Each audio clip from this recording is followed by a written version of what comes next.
Hi, everybody. My name is Sarah, Pearls of Wisdom and Food with Keto and Carnivore and Carnivish, and just working your program to make you feel at your optimum of feeling good. Isn't that what this is all about? For some of us, it's it's having the weight go down and things fit better, all those beautiful things that you own that kind of could use you losing some space and how great the stuff would fit and look. For others of us, it's the healthy feeling and how we feel from eating our restricted food plans that aren't restricting at all as much as freeing. Isn't that a wonderful place to be, in that place of freedom where the obsessions and the cheating and the licking and sneaking and snacking and all that stuff is just put to the side because now you have much more freedom with your limitations. I just love that.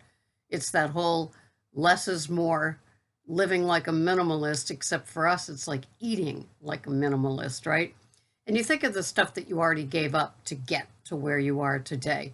The grains and the sugar and all those things that made us into incredible label readers and trying to make sense of what the food industry hopes we don't make sense of, and somehow fitting in sugar with one of those 68 or 69 different names for sugar that they use now. And so they can slip it in, and all of a sudden we're craving sugar again. Where did this come from? Oh, I get it. It came from that sugar-free barbecue sauce or sugar, reduced sugar, any of those things with all those names on them. Those creepy manufacturers. That's how I feel about them, trying to dupe us. That's all they do is dupe us. Somebody let me know that the generations below us are going to be less healthy than we are. And I don't doubt that for a second. And I commented that when I watched that Woodstock documentary, that everybody was trim. I didn't see anybody with like what my body was doing at that time. It was kind of interesting, and it's before the food manufacturers really started screwing up with our food.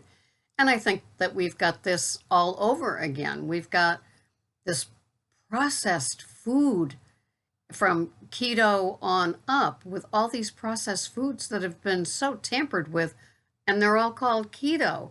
And it's kind of scary. All the keto supplements, keto friendly, keto meal delivery, keto recipes, all those sort of things. And they can still mess with us, mess with our head if we're a food addict, a carb addict, a sugar addict, and just mess with us in general with these crazy recipes to just kind of make it keto friendly. And if it works for you, that's great. For me, it just gave me so much frustration. I'd be rushing out to buy this, $6 item that I'd use a half a teaspoon of right once. No, it's just much easier having a slab o' beef. Although today I'm having fresh from the fish market swordfish, and the most expensive thing I've ever bought, even more expensive than some of the beef items have had, even more expensive than Wagyu beef. So I'm having a piece of swordfish and a piece of ribeye for my OMAD. And are you doing OMAD? Are you doing OMAD through the holidays? Did this help? Did you eat before you went to a gathering, or did you save up and go? So one of my beloveds here said that she planned, and so Thanksgiving's already gone by, but this is for, it would be for Christmas, and that she plans to eat maybe a couple of veggies, maybe a couple of keto treats on Christmas, just that day, December 25th, not leading up to it, not afterwards, no brunches, all that kind of stuff, just that day. And I was thinking, wow, how many of us would hope to just eat on Thanksgiving one meal, have that treat, or Christmas, that one meal, have that treat. Um, no, still no snacking and everything else, but just that one plate the way that you might have it, and with something that you're allowing yourself, and that's it. You're done, girly. Um, I don't know. Can you do that? Could you do that? Have you done that? It's not something that I'm thinking about. Um, but for some of us, that could work if it's just that day. But what happens is that, there's all these things surrounding the day, and it gets kind of crazy, and it gets kind of slippery, and it gets very, very messy very, very quickly. I remember I used to do a lot of videos on Messy Monday. And, in fact, um, it's Monday, and it could be messy because a lot of people had holiday stuff all the way, last weekend, because it's the last weekend before Christmas. And so you might be coming into today with a messy Monday scenario. And so that kind of makes being strict, structured, disciplined all the way up to the one day of Christmas. You might have already had some damage. And so today being Monday, it's a messy Monday needing damage control. So be very, very careful, because getting rerouted or derailed, which is even tougher, is really hard to come back from. And especially if you had some naughtiness over the weekend, you come into Monday fully, with all those promises that you made over the weekend. This is it. I'm going to hop back on that wagon. I'm going to track, weigh, measure. I'm going to do it all. When it gets to Christmas, I'm not going to do what I did this weekend. I already had all of that. Nothing tastes any different than all the other decades that I partook in all of those treats and snacks and hors d'oeuvres and appetizers and everything else. And then, comes Christmas and the resolve is 3 days in. So you could have a little bit of withdrawal today because it's Monday after, it's a messy Monday after a weekend of treats and people and fellowship and all of that good stuff. And so you could have a withdrawal from amounts, or that you didn't have your OMAD or 2MAD. And so there's a little withdrawal from being kind of used to eating, with people that either your company at their house or their company at your house or just around. And so there's a lot of challenges right now. And this is definitely the countdown. The stress is there, the pressure's there, and the items are there. So, you're dealing with all the office parties and the expectations of, contributing, attending, bringing things, and it's just so easy to get into trouble, And even if you get into things like keto fine, well, I didn't have those Hershey Kisses wrapped in green and silver and red, but I had dark chocolate. Doing that substitution thing can still be pretty slippery for most of us if you don't do the substitution thing every other time of the year, right? So you need to hold on tight, girly and boy, and just know that if your mind is clean because you've been eating clean foods, you really wouldn't have that.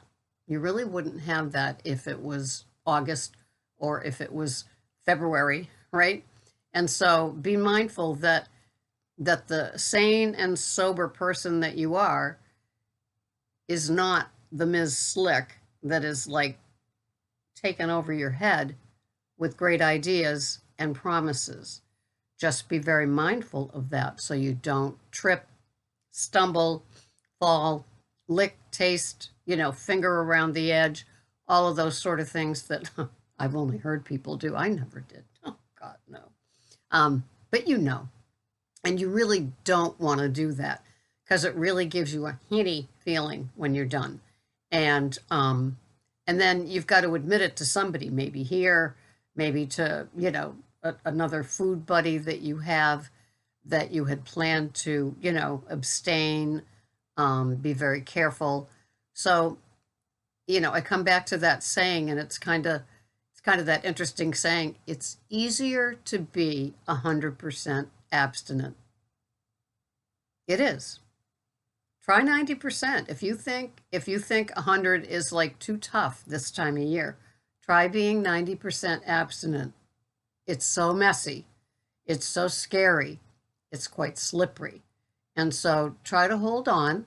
If you're allowing yourself treats, I don't know what to tell you, because for me it would be dangerous. I don't have that option today. I don't want that option. I like feeling how I feel. I like the pain in my leg gone. I like um, waking up without that bloat, or going to bed without that bloat.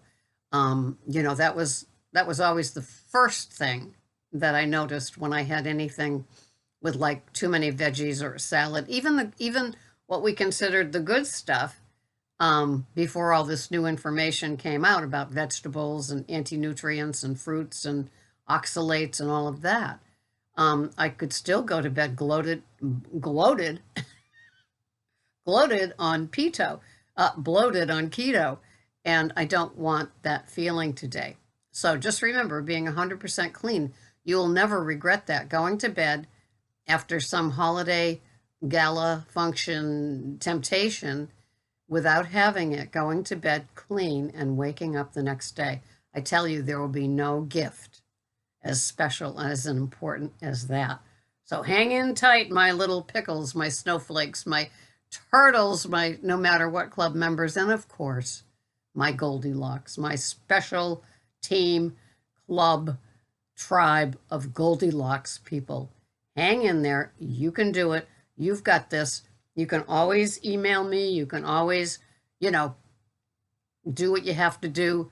Find somebody that you can bookend with. What is bookending? Bookending is me saying to you, I'm going to that party, that get together, that cocktail hour appetizer thing at 4, and I'm going to eat before I go, and I'm only going to have my Garistoller mineral water while I'm there. And then the other bookend is coming home from that and calling them, texting them, emailing that food buddy that you made that promise to and saying, I was clean. I did it. That's called bookending. And it's a nice little quick, down and dirty, private accountability sort of deal. And it works. It works. So be safe. I know you will. And I will see you the next time here at Pearls of Wisdom and Food. My name is Sarah. Thank you so much for being here. Bye-bye for now.